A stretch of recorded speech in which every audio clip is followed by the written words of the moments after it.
Alright everyone, welcome back to Warfield Motor Repair. So, we got a little bit of a review here on our 2014 Honda CRF230F. So, if you're unaware, we got this bike from our buddy Alan, the Fireman 1028. So, he gave us the bike because he wanted it tuned, because he got a new carb for it. He was going to rebuild the old one, but it was so cruddy that he said he just got a new carb in it instead of going through the trouble of rebuilding the old one, because it was bad. Like, he was saying he had to use I think it was like a hammer, like a mallet, and maybe like a small block of wood, something. He said he had to beat some of these parts out. So anyway, so we fixed it up for him, and then after that we were trying to organize a time that, or not a time, a day and time that we could meet up with him, give him the bike back. And he was saying, yeah, he's like, I'm just gonna sell it after, so no rush. But he was like, hey, if you want to buy it, I can, give you a good price for it, and something that could be used for Cam, who's my little brother. So my dad was thinking about that, and he was like, okay, I mean, that doesn't sound like a terrible idea. And then so ended up giving Alan the money and then keeping the bike. So that's how we ended up with it. So, but now we actually got a chance to go out and ride it at Carolina Adventure World, June 15th, 2025. So this is the review. So starting off, first gear is useless. This thing has the stock gearing on it, and first gear is useless when you're putting around in the parking lot and stuff, because it's jumpy. So you hit it and I wouldn't say jumpy, but you rev out way too quickly. So you start giving some gas, and before you know it, you're not going anywhere, you're just revving up like crazy. But that does come into play for steep terrain, anything very technical, slimy stuff like this right here. But so when I usually start, I put it in second and then roll off, because that's a lot better, and then go to third rather than going to first, then going second, third. I save an extra shift there. But outside of first gear, the rest of the gearing isn't bad. In the trails here, I was bouncing between second and fourth gear for some parts, I think. If I was just trying to cool it down a little bit, motor-wise, just lower the revs, keep it cool. Mostly third gear, and then if I really needed to, I bumped it down in first gear, just if it was really technical or if it was something slimy kind of thing. But for the most part, it feels really good. So I think size-wise, it's a 3/4 size. It's not quite a full-size bike, but it's definitely a lot bigger than something like, your starter trail bikes like KLX 140, Yamaha TTR 125, Honda CRF 110 or 125F. So those kind of trail bikes, it's definitely a lot bigger than that in terms of size and motor.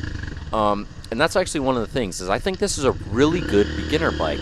My brother Cameron, he was riding it, and he had a few practice laps on the 2022 Kawasaki KLX 140 we had, which was my first bike. He did a little bit on that, but then he stopped riding, and then got the Honda. Well, stopped riding for a while. Then we got the CRF 150RB, so he could work on that, but that was a little much in terms of not just power, because he never really opened it up, but he also never really felt comfortable.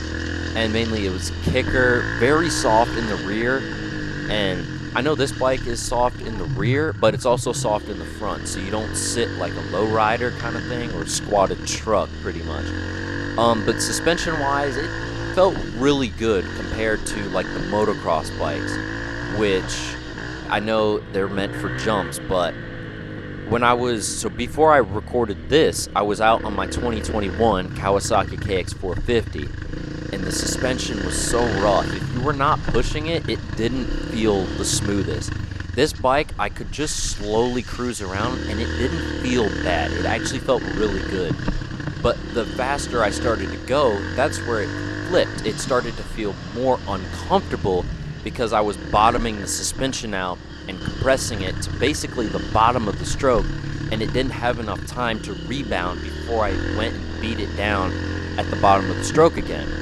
And then one of the other things is I also was kind of riding it more like a motocross bike because I had just come off my motocross bike. So that was one of the things that I noticed, that like, yeah, you know, they still have enough get up if you were getting on it, but it's not crazy powerful like the motocross bikes. It's manageable, which if you're a beginner rider, or you know, you don't need all that kind of power, it's definitely something that, you know, you can get by. So here on the service road, I was kind of winding it up to test the suspension at speed, and also just the gearing in like 4th, 5th gear. Not bad. So you can chug along 6th gear at decent RPMs, you know, like half throttle, and that's not terrible. Acceleration wise, it is slower than motocross bikes, obviously, but it's not bad, like I said, for a trail bike. And I think that's the thing with this bike. Dedicated trail bike, size-wise, it's perfect. Because anything, I think, under maybe 200 cc's, and that's a little small. But, you know, and anything over that, like your 300s, then that's like full-size bike. Like KLX 300R, the Honda CRF230F Rally, those are full-size bikes. So if you're like a starter rider, or you're just someone that wants to chill, this is the bike, I feel. The older CRF230Fs, or Honda has the CRF250F, which is basically this bike, just bored out a little bit, as like a slight update. Fuel injection. I think it has a backup kicker as well, along with the e-start, which this bike doesn't have. I'm not exactly sure.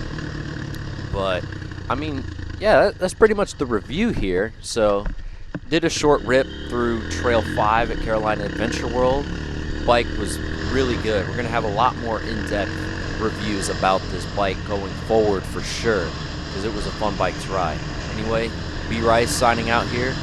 Ride safe. Catch you guys in the next video. Peace out.